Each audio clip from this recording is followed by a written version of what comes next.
তো কেউ যদি আপনার চিকিৎসা করাতে এসে আপনার কাছে এভাবে ব্যবহৃত জিনিসপত্র চায়, বিশেষ করে আপনার ঘাম বা চুল আছে এমন কিছু চায়, তাহলে বুঝে নেবেন সে নিশ্চিতভাবেই ব্ল্যাক ম্যাজিশিয়ান, কালো জাদুকর।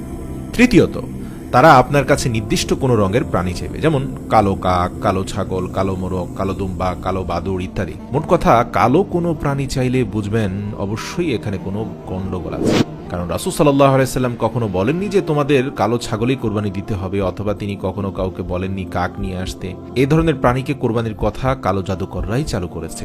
তাই কেউ যদি কোনো নির্দিষ্ট রঙের প্রাণী বা প্রাণীর কোনো অঙ্গ প্রত্যঙ্গ নিয়ে আসতে বলে অথবা এই ধরনের অদ্ভুত কিছু চায়, তাহলে বুঝে নিবেন সে ব্যক্তি নিঃসন্দেহে একজন কালো জাদুকর।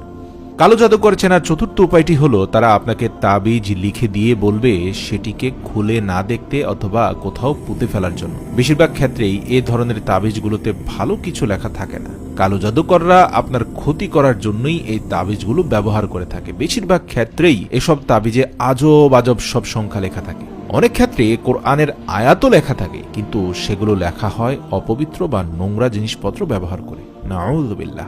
আবার অনেক ক্ষেত্রে দেখা যায় যে দেখতে কোরআনের আয়াতের মতো মনে হলেও আসলে সেখানে আরবিতে আজে বাজে কিছু লেখা আছে। আর যদি আমি ধরেও নেই যে তাবিজের মধ্যে কোরআনের আয়াতই লেখা আছে, তাহলে আপনাদের কাছেই আমার প্রশ্ন হলো, রাসূল সাল্লাল্লাহু আলাইহি সাল্লাম কি আমাদের এভাবে কোরআনের আয়াত লিখে তাবিজ বানিয়ে সেটা গলায় পরে থাকতে শিখিয়েছেন?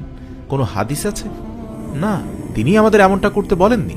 কোরআন হচ্ছে পড়ার জন্য, এটা মানব জাতির জন্য আলোর দিশারি, হেদায়েতের জন্য পথ প্রদর্শক। আল্লাহ রাব্বুল আলামিন বলেন, আমি কোরআনকে সহজ করে দিয়েছি এ থেকে জ্ঞান আহরণের জন্য, চিন্তা করার জন্য, পড়ার জন্য, উপদেশ গ্রহণ করার জন্য। কোরআন এর আয়াতকে তাবিজ বানিয়ে সেটাকে গলায় পরে রাখার বিধান ইসলামে নেই। তাই আপনারা সকলে তাবিজ থেকে দূরে থাকুন। আপনাদের কাছে যদি কোনো তাবিজ থেকেও থাকে, তবে আজই সেটাকে সঠিক উপায়ে নষ্ট করে ফেলুন।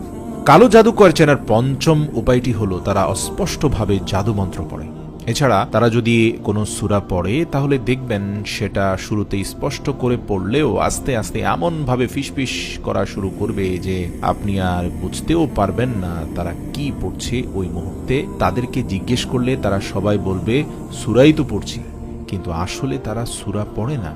তারা সূরা দিয়ে শুরু করলেও কিছুক্ষণ পরই ফিসফিস করে আপনার উপর বিভিন্ন জাদুমন্ত্র প্রয়োগ করে।